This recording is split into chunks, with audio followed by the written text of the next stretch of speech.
muhabbet, yaralılara muavenet, yardım yazıyor. Sloganıdır bu. Himaye Hazreti Mülikane'dir diyor. Sultan Aziz'dir bunun şeyi de. Yani devlet başkanı da onun himayesi altındadır diyor. Altında yazıyor. Osmanlı Hilal Ahmet Cemiyeti yazıyor. Evet. Bizim kan demek can demektir. Kan merkezlerimiz var. Ankara'da 10 tane kan merkezi, sabit kan merkezi var. 10 tane.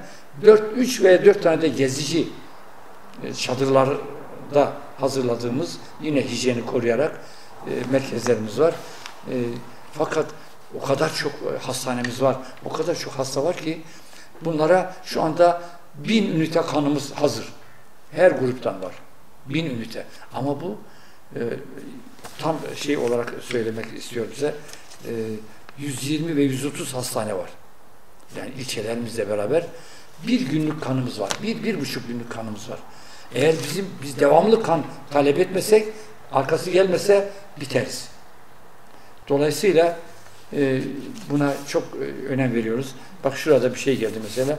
10 tane kan ünitesi var. Her biri çalışıyor.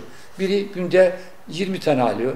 Biri 10 tane, bir tanesi 170 tane, öteki 250 tane. En çok aldığımız yerler Ulus'taki merkezimiz. Bir Ulus'ta, ikincisi de hemen onun da adını size şey yapayım. Güven Park'ta. Güven Park Kızılay Meydanı'nda. Burada çok alıyoruz. Elhamdülillah.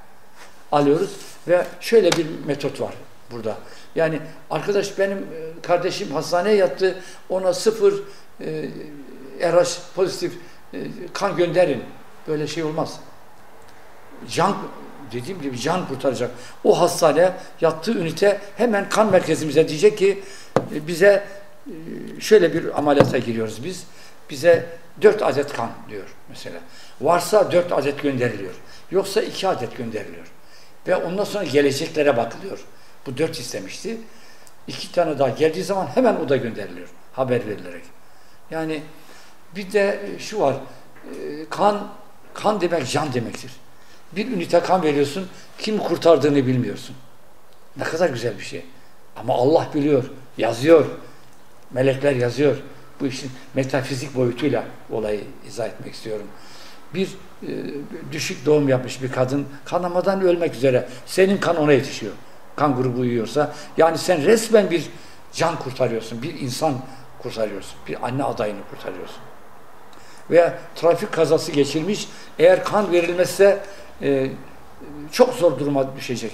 Veya ağır bir majör operasyon olmuş.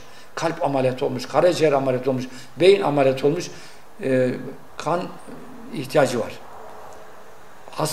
Hastane isteyecek ve merkez mutlaka gönderir. Ama negatif kan grubu az bulunan kan grubudur. ARH negatif, 0 RH negatif. Bu da özel korunur tarafımızdan. Merkezlerde korunur. İstendi mi hemen oraya göndermek için çırpınırlar arkadaşlarımız. Allah onlardan razı olsun. O ayrı bir genel müdürlük altında yapılır. Biz gıda ile yani biz doyururuz ve giydiririz. Yaptığımız bu. Yani ihtiyaçlarını gideririz.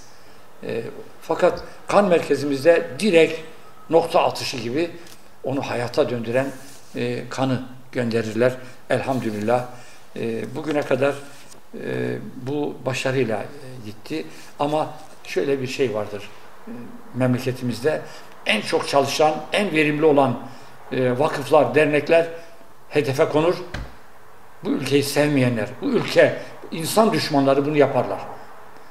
Ama buna göğüs gereceğiz. O sorumluluk duygusu içinde hizmetimizi sürdüreceğiz. Tıbbi boyutuyla bunu söylemek istiyorum. Kanın içinde şekilli elementler var. Kan ne yapar önce? Kanın fonksiyonu şu.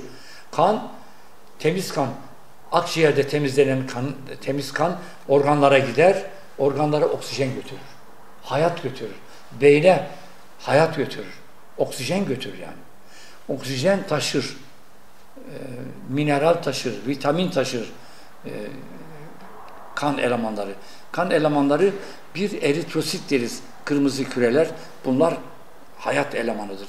Bunlar götürür ve ilginçtir. Kan verdiğin zaman vücut mesela dalak ve yassı kemik iliği kanın hem doğum evidir hem de mezarlığıdır. Dalak kanın hem doğum evi hem mezarlığıdır. Görüyor musun? Yani kan verdiğimiz zaman vücut çok daha genç eritrositleri üretir. Genç eritrositler bu sefer kan vereni daha da dinamik hale getirir. Daha canlı yapar. Onun için biz verelim. Yani kan veren daha da güçlü, daha da enerjik, daha da cevval olur. Onun için özellikle genç yavrularımıza, kardeşlerimize söyleyeyim. Kan vermeye devam etsinler. Onlar kan verdikçe hastanelerde hayat neşvi nema bulacaktır.